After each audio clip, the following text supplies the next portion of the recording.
معزز سامعین کرام، بزرگوں، دوستوں، نوجوان ساتھیوں، السلام علیکم ورحمۃ اللہ وبرکاتہ۔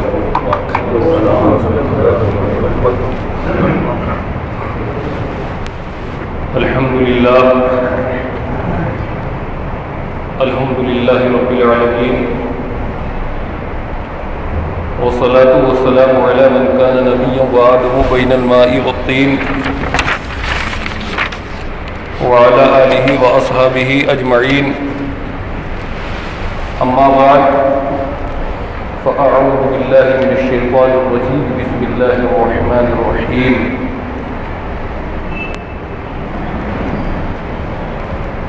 قل ان کنتم تحبون اللہ فاتبعونی یحببکم اللہ ویغفر لکم ذنوبکم واللہ غفور رحیم۔ آمنت باللہ صدق اللہ مولانا العظیم وبلغنا رسولہ النبی الامین المتین الکریم ونحن علی ذلک لمن الشاہدین والشاکرین والحمد للہ رب العالمین۔ غوث اعظم بمنی بسرور ساما مدد قبلہی دی مدد کعبہ ایما مدد بکی داغی ولا مفتاح کشتی ضعیفان شکستہ رات کشتی بحق خواجہ عثمان ہارونی مدد کن یا معین الدین چشتی، مدد کن یا معین الدین چشتی، مدد کن یا معین الدین چشتی۔ قادریم نارہی یا غوث اعظم می زنم، گنج شیخ احمد رضا خان قطب عالم می زنم، سرورہ شاہ کریمہ دستگیرہ اشرفہ حرمت روح پیمبر یک نظر کن سوئیمہ، مجھ پہ ہو احمد کا سایہ اشرف کا کرم، سیدی مختار اشرف با صفا کی واسطے۔ آئیے مراد سے پہلے ایک مرتبہ گنبد خضرا میں آرام فرمانے والے اللہ کے پیارے امت کے سہارے، رب کے محبوب دانہ غیوب انیس بے کسا چار سازہ درد مندہ مصطفیٰ جان رحمت شمع بزم ہدایت نو شعی بزم جنت ساقی حوض کوثر، بے کسوں کے کس، بے بسوں کے بس، بے سہاروں کے سہارا، بے چاروں کے چارہ، غریبوں کے حامی، یتیموں کے والی، شفیع المذنبین رحمت للعالمین، تاجدار ربع اعظم فخر آدم و بنی آدم یعنی احمد مصطفیٰ محمد مصطفیٰ صلی اللہ علیہ وسلم کی مقدس بارگاہ میں دل کی گہرائیوں کے ساتھ تحفہ درود و سلام پیش کریں اور پڑھیں۔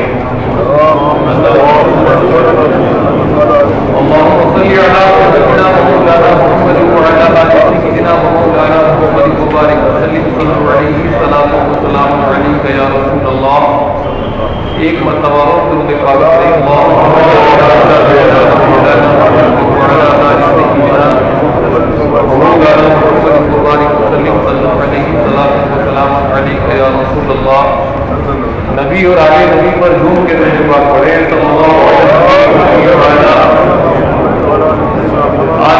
صلی اللہ تعالی علیہ وسلم، صلاۃ و سلام علیک یا سیدی یا رسول اللہ یا نبی اللہ یا حبیب اللہ، صلی اللہ تعالی علیہ وآلہ وسلم۔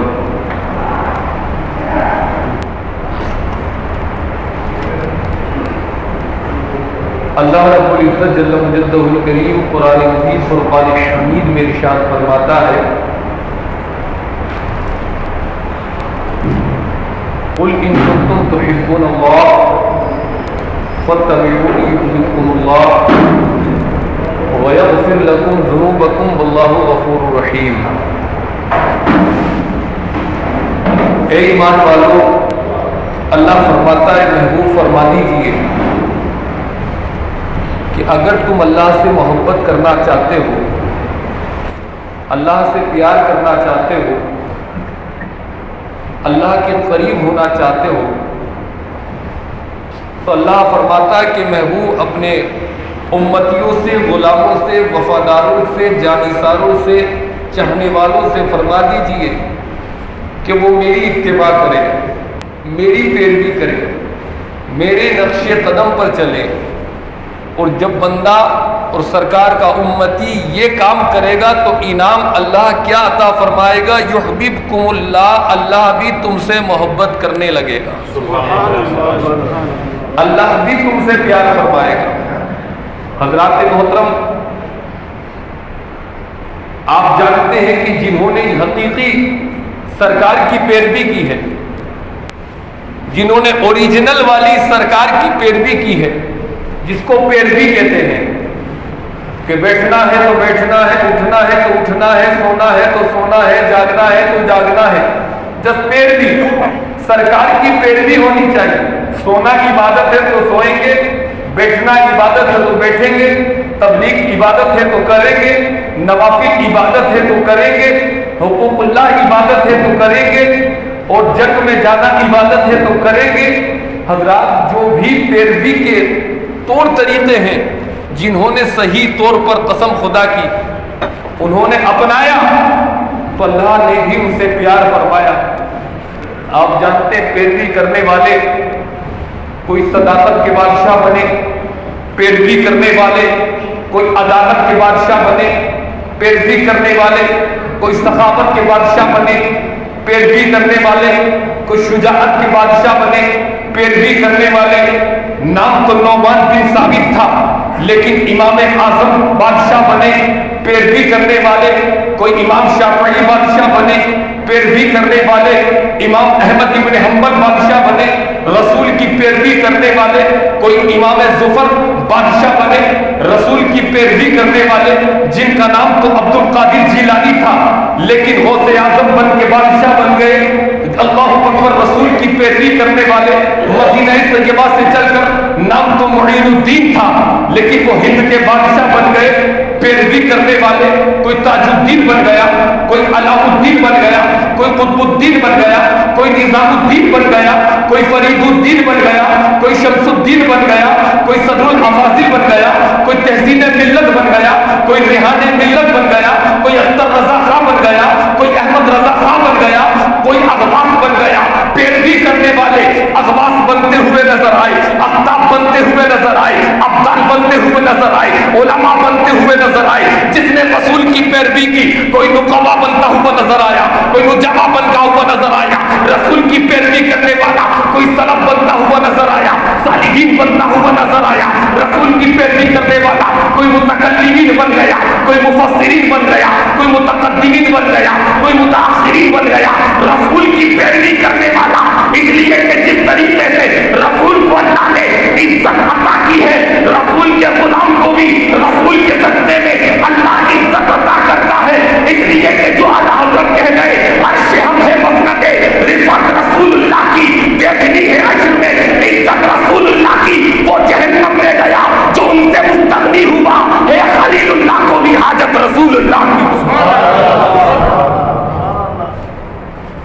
تو رسول کی پیروی کیجیے، رسول کے نقش قدم پر چلیے۔ ہم اور آپ اگر رسول کی نافرمانی کر کے دنیا سے رخصت ہو گئے تو ہم مٹ جائیں گے، ہمارا نام مٹ جائے گا، قبروں کے نشان مٹ جائیں گے 10-20 سال بعد۔ لیکن جو رسول کی پیروی کرتے ہیں، قسم خدا کی ان کے مزار بھی زندہ ہے، ان کا نام بھی زندہ ہے۔ وہ ہیں حضرات، دنیا تو آج نکل رہی ہے، اور یہ بات یاد رکھنا کہ رسول کی پیروی کرنے والوں میں شمار صرف مردوں کا ہی نہیں رہا ہے۔ اگر رسول کی پیروی اسلام کی خواتین نے بھی کی ہے، اسلام میں آنے کے بعد خاتون نے بھی کی ہے، عورت نے بھی کی ہے، تو اللہ نے ان کو بھی عزت عطا فرمائی ہے، مرتبہ عطا فرمایا ہے۔ آپ جانتے ہیں کہ نام آپ نے سنا ہوگا جس کو دنیا حضرت رابعہ بصریہ کہتے ہیں۔ بڑا پاکیزہ نام ہے کیونکہ یہ عورت ہی پاکیزہ تھی۔ تو صرف رسول کی پیروی کرنے والے کو، مرد ہی کو اللہ عزت نہیں دیتا، کوئی عورت ہو، مرد ہو، بچہ ہو، جو بھی رسول کی پیروی کرے گا، خوف خدا دل میں رکھے گا، خشیت الہی اپنے دل میں بسا کے رکھے گا، اللہ اس کو بھی بلندی اور مرتبہ عطا فرمائے گا۔ حضرت رابعہ بصریہ رحمت اللہ تعالی علیہا، آپ جانتے ہیں بڑی پاکیزہ عورت تھی، بڑی پاکیزہ عورت۔ انہی میں سے ایک نام آتا ہے حضرت امام حسن بصری رحمت اللہ علیہ کا، یہ بھی بڑے پاکیزہ